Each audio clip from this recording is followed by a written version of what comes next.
Shalom, jumpa lagi dengan saya Gerald Manurib dalam Breaking News Rohani saat ini. Dan kali ini kita akan mempelajari perumpamaan Yesus tentang talenta-talenta. Tapi sebelumnya saya ajak kita berdoa. Bapa di sorga, saat ini kami akan kembali belajar akan firman Tuhan. Kami memohon bantuan Roh Kudus-Mu untuk kami semua. Di dalam nama Yesus Kristus hamba berdoa. Amin. Perumpamaan Yesus tentang talenta-talenta dapat kita temukan di dalam Injil Matius pasal 25 ayat 13 hingga ayatnya yang ke-30. Saat itu Yesus bersama murid-muridnya membicarakan tentang hal kedatangannya yang kedua kali ke dunia ini. Dan Yesus dengan jelas menyampaikan bahwa sebelum kedatangannya itu akan ada tanda-tanda kedatangannya sehingga murid-murid perlu untuk bersedia. Yesus kembali berkata dalam Matius pasal 25 ayat 13, "Karena itu berjaga-jagalah, sebab kamu tidak tahu akan hari maupun akan saatnya." Kemudian Yesus menjelaskan apa artinya berjaga-jaga melalui perumpamaan mengenai talenta-talenta ini. Kita lihat dalam Matius pasal 25 ayat 14. "Sebab hal kerajaan sorga sama seperti seorang yang mau bepergian ke luar negeri yang memanggil hamba-hambanya dan mempercayakan hartanya kepada mereka."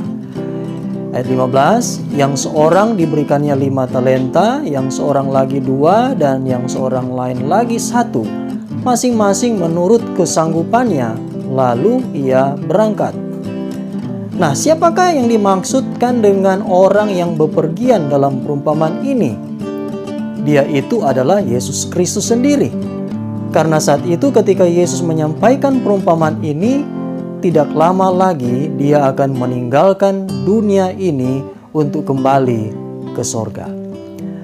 Kemudian siapakah yang digambarkan dengan hamba-hamba dalam perumpamaan ini? Hamba-hamba atau pelayan-pelayan dalam perumpamaan ini adalah gambaran dari para pengikut Kristus.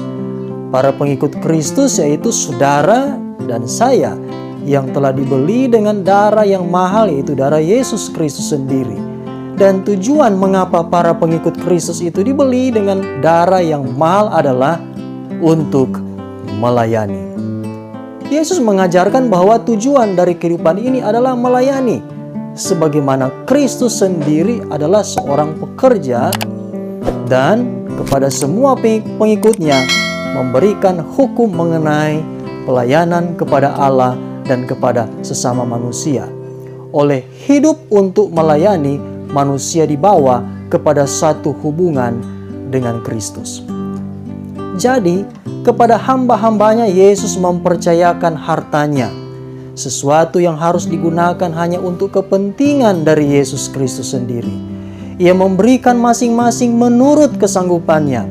Masing-masing memiliki tempat dalam rencana kekekalan sorga. Masing-masing harus bekerja sama dengan Kristus untuk keselamatan jiwa-jiwa. Talenta-talenta yang dipercayakan Kristus kepada jemaat khususnya menggambarkan karunia dan bakat-bakat yang diberikan oleh Roh Kudus. Sebelum Yesus terangkat ke sorga, Yesus sendiri berkata kepada mereka, "Terimalah Roh Kudus, Aku akan mengirim kepadamu apa yang dijanjikan Bapa-Ku."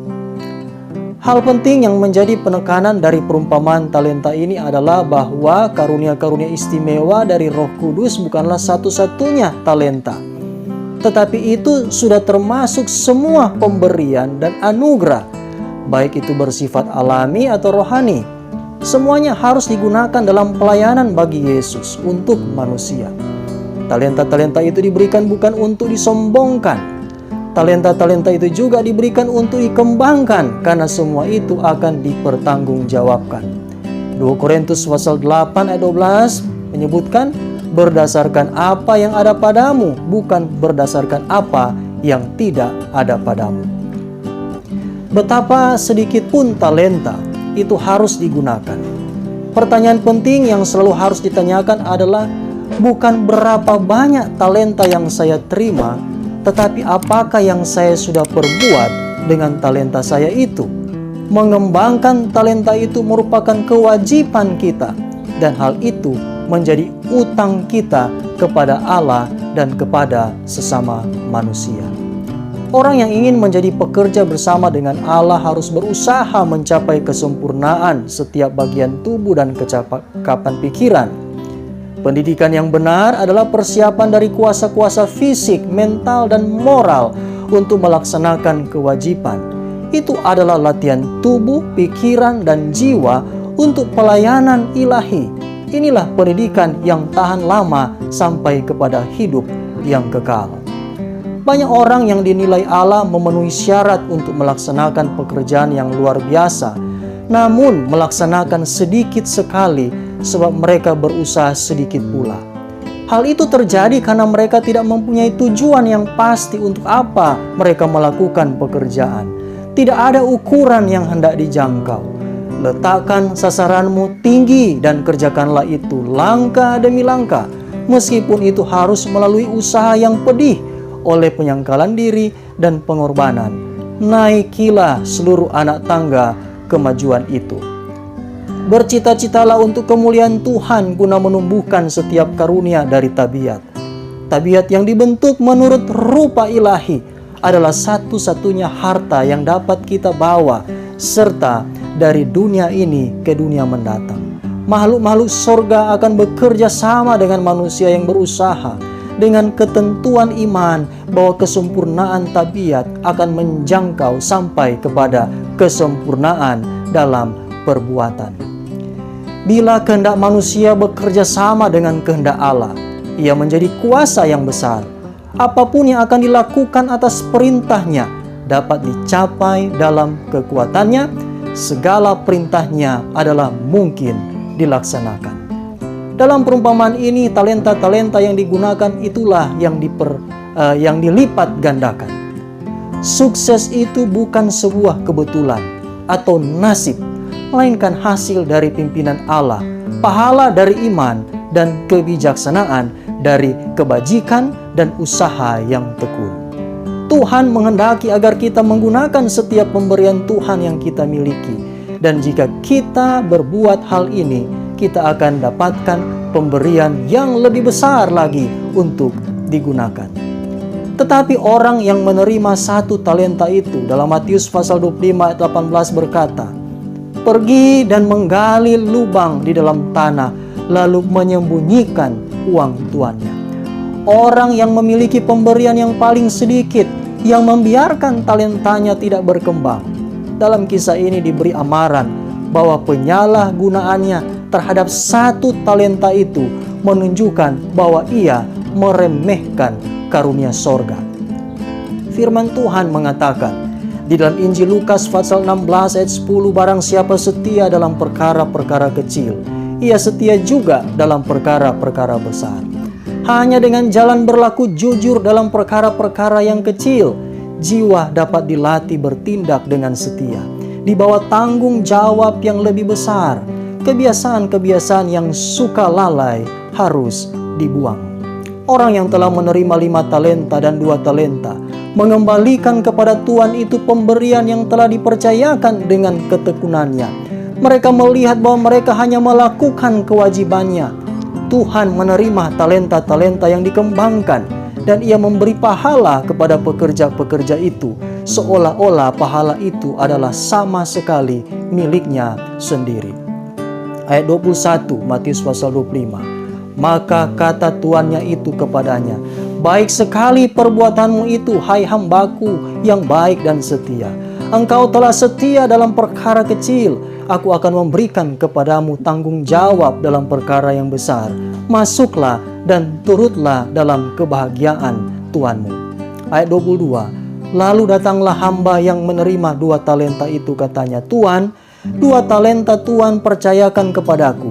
Lihat, aku telah beroleh laba 2 talenta.'" Ayat 23. "Maka kata tuannya itu kepadanya, 'Baik sekali perbuatanmu itu, hai hambaku yang baik dan setia. Engkau telah setia memikul tanggung jawab dalam perkara yang kecil. Aku akan memberikan kepadamu tanggung jawab dalam perkara yang besar. Masuklah dan turutlah dalam kebahagiaan Tuanmu.'"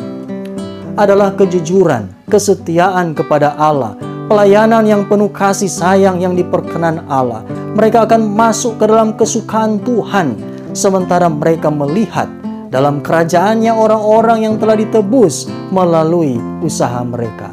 Ayat 24, kini datanglah juga hamba yang menerima 1 talenta itu dan berkata, Tuan, aku tahu bahwa Tuan adalah manusia kejam, yang menuai di tempat di mana Tuan tidak menabur, dan yang memungut dari tempat di mana Tuan tidak menanam. Ayat 25, karena itu aku takut dan pergi menyembunyikan talenta Tuan itu di dalam tanah. Ini terimalah kepunyaan Tuan.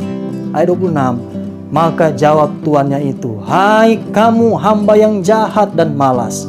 Jadi kamu sudah tahu bahwa aku menuai di tempat di mana aku tidak menabur, dan memungut dari tempat di mana aku tidak menanam. Ayat 27, karena itu sudahlah seharusnya uangku itu kau berikan kepada orang yang menjalankan uang, supaya sekembaliku aku menerima serta dengan bunganya. Ayat 28, sebab itu ambillah talenta itu daripadanya dan berikanlah kepada orang yang mempunyai 10 talenta itu. Ayat 29, karena setiap orang yang mempunyai kepadanya akan diberi, sehingga ia berkelimpahan. Tetapi siapa yang tidak mempunyai, apapun juga yang ada padanya akan diambil daripadanya. Ayat 30, dan campakkanlah hamba yang tidak berguna itu ke dalam kegelapan yang paling gelap.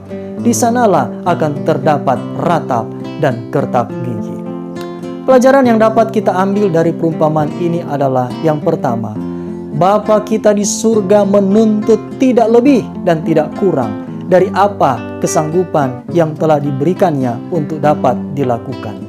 Tuhan tidak pernah memberikan beban yang tak dapat dipikul oleh hamba-hambanya. Secara perseorangan, kita akan diminta pertanggungjawaban untuk apa yang sudah dipercayakan dan yang kita perbuat.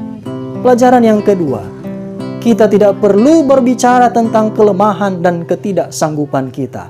Karena jika hal ini kita lakukan, hal itu menunjukkan bahwa kita tidak percaya kepada Allah. Pelajaran yang ketiga, Allah bekerja melalui orang-orang yang dikehendakinya. Kadang-kadang ia memilih alat yang paling hina untuk melakukan pekerjaan yang paling besar, karena kuasanya dinyatakan melalui manusia yang lemah. Kiranya renungan rohani ini boleh bermanfaat bagi kita semua, bagi saudara dan bagi saya. Mari kita berdoa. Bapa di sorga, terima kasih dengan pelajaran firman Tuhan yang boleh kami pelajari pada saat ini. Kiranya ini boleh berguna dalam kehidupan kerohanian kami semua. Di dalam nama Yesus Kristus hamba berdoa. Amin. Terima kasih. Sampai jumpa lagi pada Breaking News Rohani berikutnya. Shalom.